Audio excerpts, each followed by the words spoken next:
Welcome back to Singleness, Dating, Marriage, Gospel. And today we come to Numbers chapter 30, verse 2 through 15. The Word of God reads, If a man makes a vow to the Lord or swears an oath to bind himself by some agreement, he shall not break his word. He shall do according to all that proceeds out of his mouth. Or if a woman makes a vow to the Lord and binds herself by some agreement while in her father's house in her youth, and her father hears her vow and the agreement by which she bound herself, and her father holds his peace, then all her vows shall stand, and every agreement with which she has bound herself shall stand. But if her father overrules her on the day that he hears, then none of her vows and nor agreements which she bound herself shall stand, and the Lord will release her because her father overruled it. If she takes a husband while bound to her vows by a rash utterance from her lips, by which she bound herself, and her husband hears it and makes no response to her on the day that he hears, then her vow shall stand, and her agreements by which she bound herself shall stand. But if her husband overrules her on the day that he hears it, he shall make void her vow which he took, and which he uttered with her lips, by which he bound herself, and the Lord will release her. Also, any vow of a widow or divorced woman by which she has bound herself shall stand against her. If she vowed in her husband's house or bound herself by an agreement with an oath, and her husband hears it and made no response to her and did not overrule it, then all her vows shall stand, and every agreement by which she bound herself shall stand. But if her husband truly made them void on the day that he hears them, then whatever proceeded from her lips concerning her vows or concerning the agreement binding her, it shall stand. Her husband has made them void, and the Lord will release her. Every vow and every binding oath to afflict or soul, her husband may confirm it, or her husband may make it void. Now, if her husband makes no response whatsoever to her from day to day, then he confirms all her vows or agreements to bind her. He confirms them because he made no response to her day that on the day that he heard them. But if he makes them void after he has heard them, then he shall bear her guilt. So, what are all these verses about? Well, to put it simply, a man, when he speaks as a single man or as a married man, a man, when he speaks, he must keep his vow to the Lord. However, a woman, when she speaks, she must keep her vow to the Lord. But if she is unmarried and still under her father's authority, because either she's under her father's or under her husband, if she's unmarried under her father's authority, the father can overrule her vows. And if she's under her husband's authority, her husband can overrule her vows.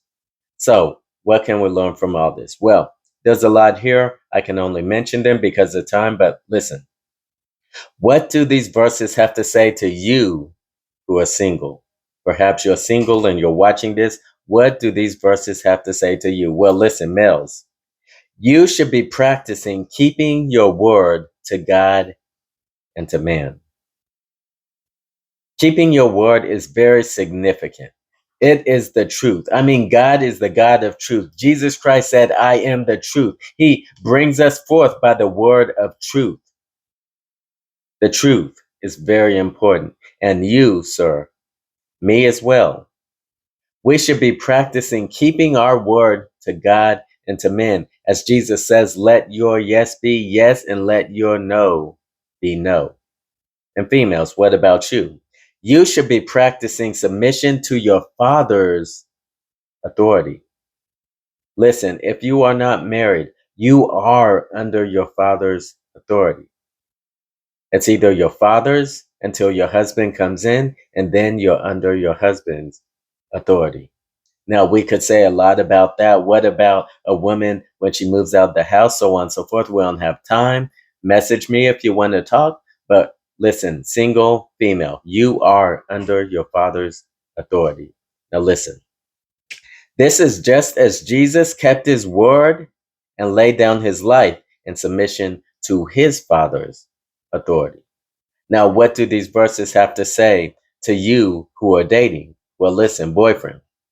While continuing practicing keeping your word, you should be preparing yourself to take spiritual responsibility for your girlfriend before God.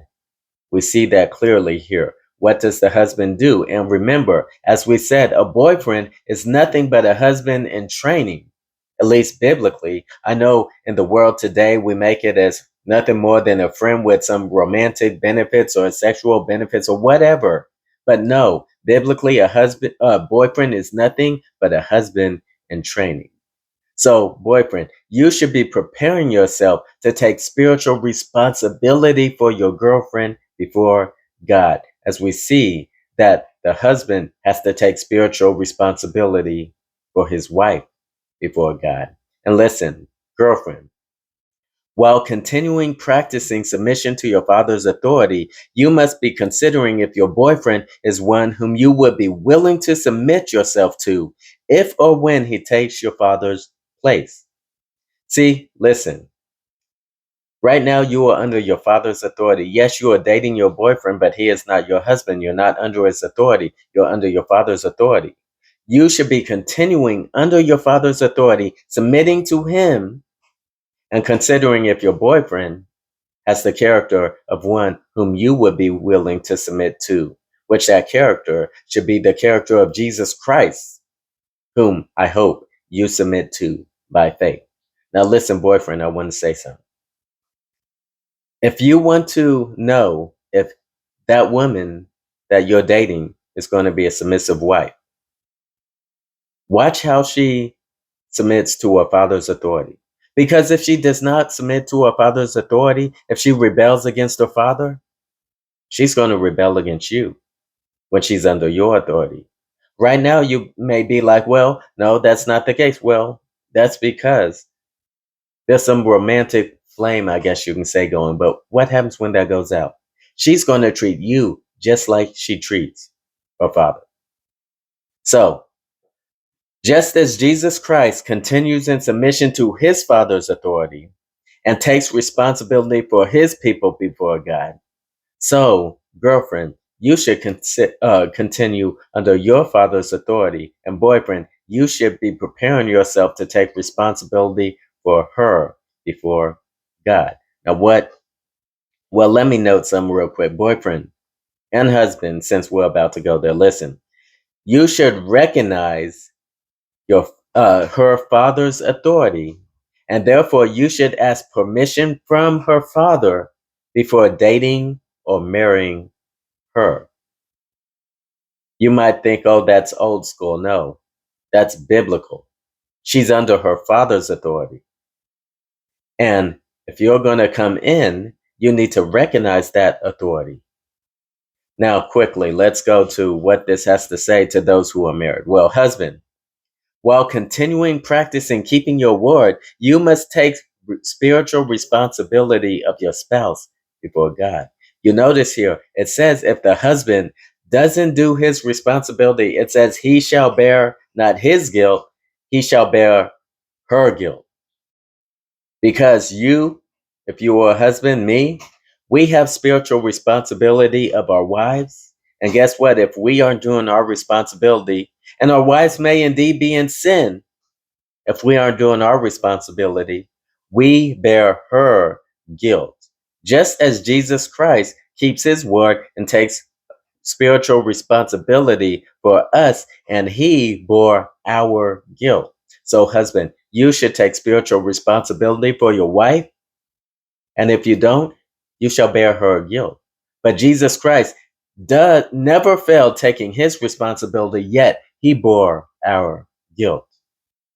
That's amazing. What about the wife? Well, you must come out from under your father's authority and go under your husband's authority. Just as Jesus Christ delivers us from under the authority of sin to under his authority. So, wife, when you do this, you are reflecting the gospel. You are reflecting the work of Christ. Remember, husbands, love your wives as Christ loves the church. Wives, submit to your husbands and everything as the church submits to Christ. You are mimicking, you can say, and the gospel of Jesus Christ when you come from under your husband's authority and place yourself under your father's authority and place yourself under your husband's authority. Now, I know all of this is countercultural, but guess what? This is what the Word of God teaches. So, as we've said before, all of our relationships, whether single, dating, or marriage, need to be motivated, empowered, inspired, and submitted to the gospel of Jesus Christ. So I know it's going to be tough, submitting to authority or taking spiritual responsibility as a man. It might be tough, but if you keep your eyes on the gospel, it's going to change everything.